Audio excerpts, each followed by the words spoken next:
Hello students, welcome to the next class. In this class, we are going to discuss what are the equivalent conditions of normality. So you know what are normal space? A space is said to be normal means if you consider any closed set C and D, they are disjoint closed sets. Clearly they are disjoint, suppose they are closed sets.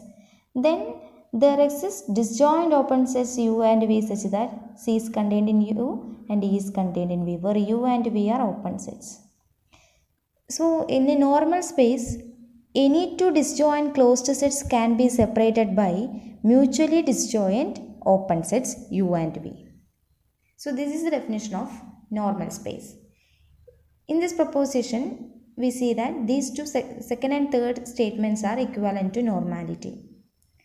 So second condition says that for any closed set C and any open set G containing C, the condition equivalent, this is actually normal space, normality, definition of normality. Second statement says that suppose we have a topological space and let C be a closed set, okay, C be a closed set, and G is any open set containing C, C is closed, okay, and G is an open set, this is G is open set containing C, okay.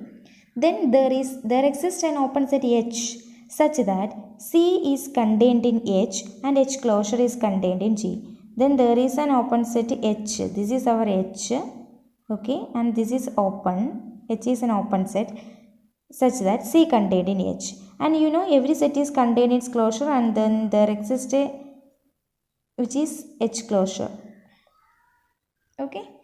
So H closure is again a closed set. A closure of a set is always closed, right?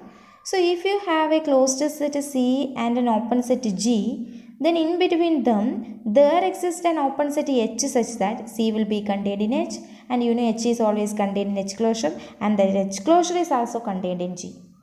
This is the second meaning of second statement, okay.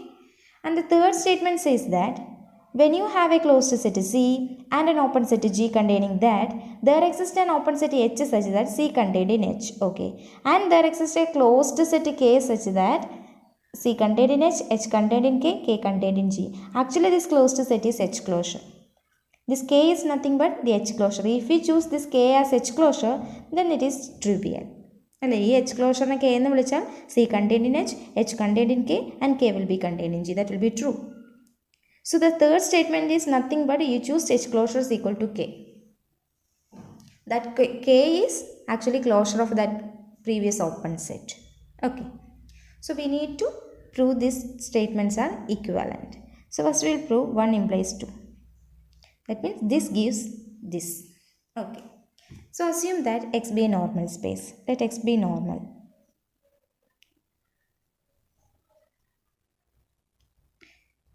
And let C be a closed set and G be an open set containing C.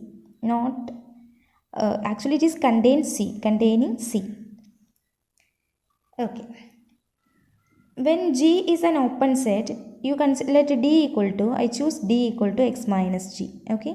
Since G is open, X minus G will be closed, right? Then D is closed because it's complement of open set. Okay, since C is contained in G implies C intersection X minus G will be empty. Okay, C ജിയിലാണുള്ളത്. അപ്പോൾ സിയും ജിയുടെ compliment തമ്മിലുള്ള intersection എങ്ങനെയായിരിക്കും? Empty ആയിരിക്കും. So which implies C intersection D is empty. That means C and D are which is called actually D. So C and D are actually disjoint closed sets, which implies C and D are disjoint closed sets in a normal space X. When you have a normal space and two disjoint closed sets, there will exist two disjoint open sets U and V. Okay. Then by definition there exists two disjoint open sets U and V such that C is contained in U and D is contained in V, comma U intersection V is empty because they are disjoint. Okay, so we get C contained in U, D contained in V, U intersection V empty. That is C contained in U. What is D? D is X minus G. Okay, and X minus G contained in V, U intersection V equal to empty. Okay.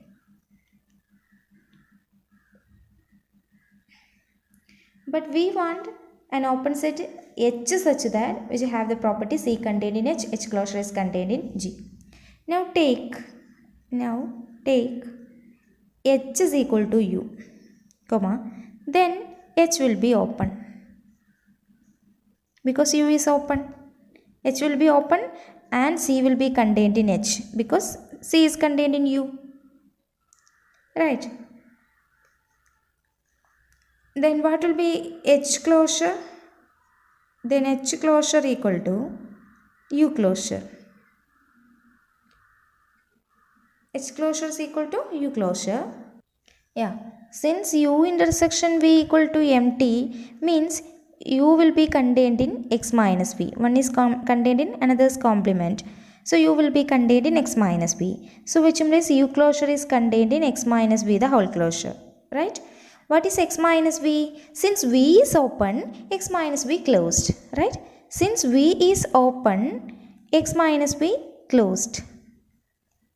Okay, when X minus V is closed implies X minus V whole closure is X minus V itself, right?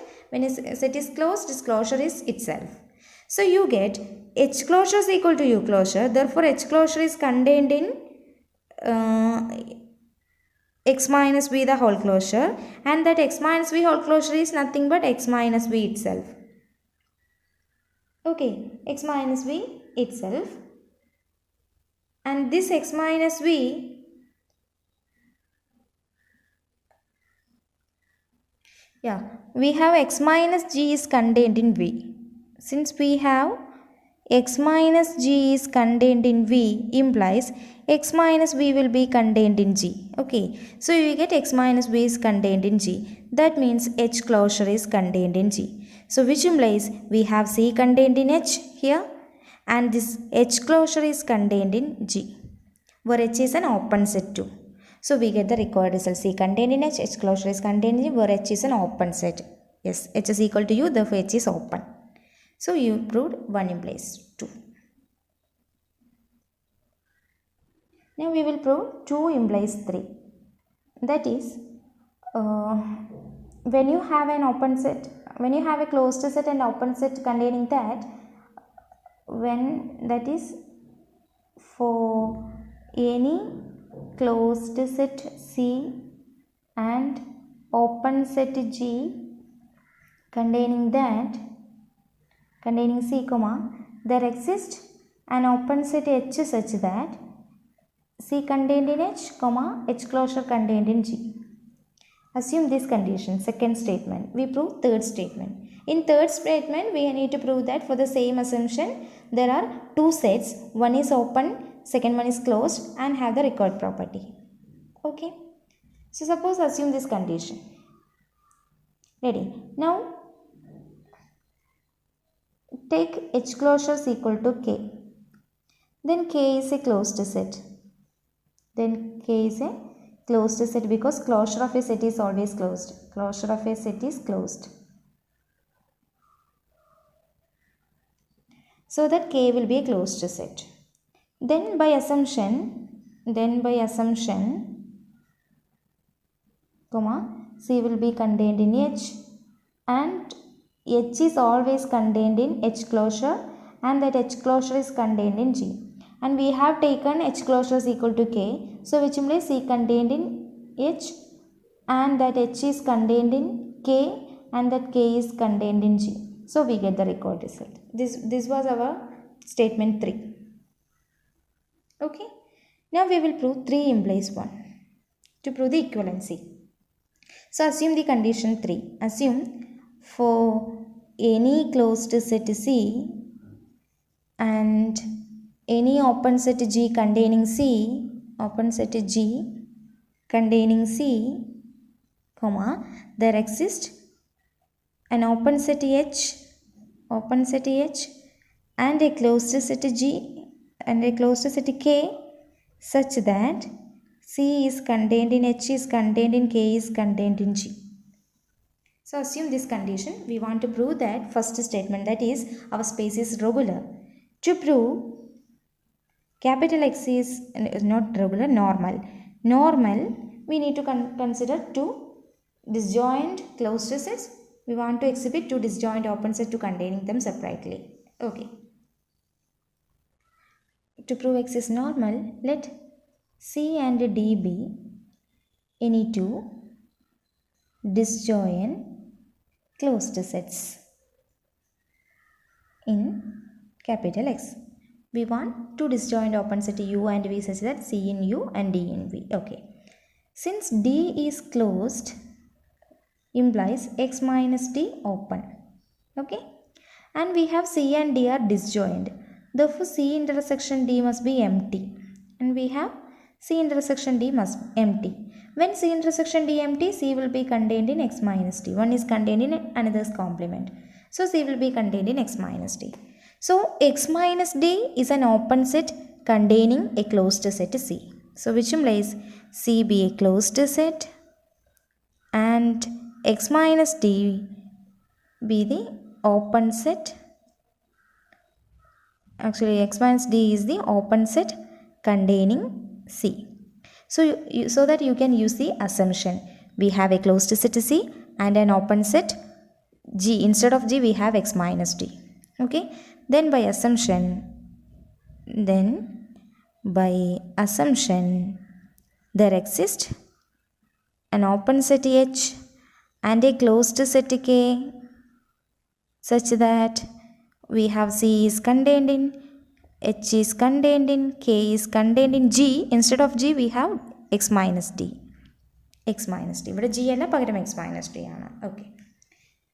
ഇനി നമുക്ക് വേണ്ടത് H ഉം K ഒന്നും അല്ല. We want two different open sets U and V such that C in U, D in V and U intersection V empty. So that I choose U equal to H itself and V equal to X minus D. Okay.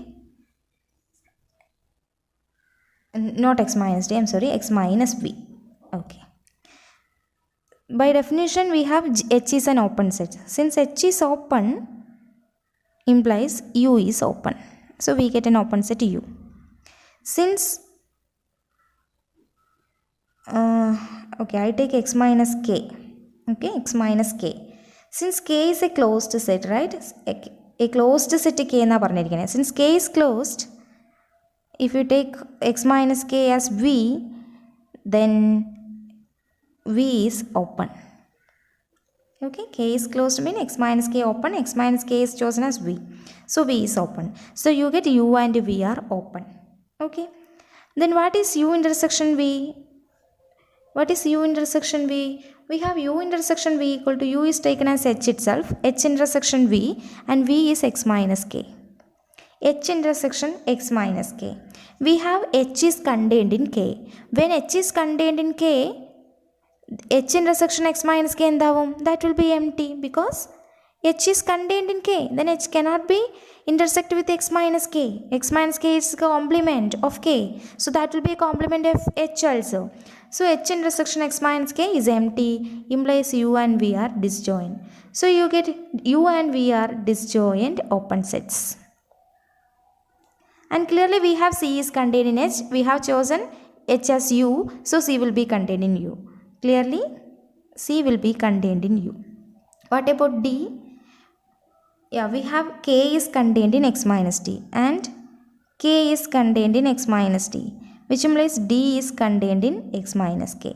And X minus K is chosen as V, implies D will be contained in V. Okay.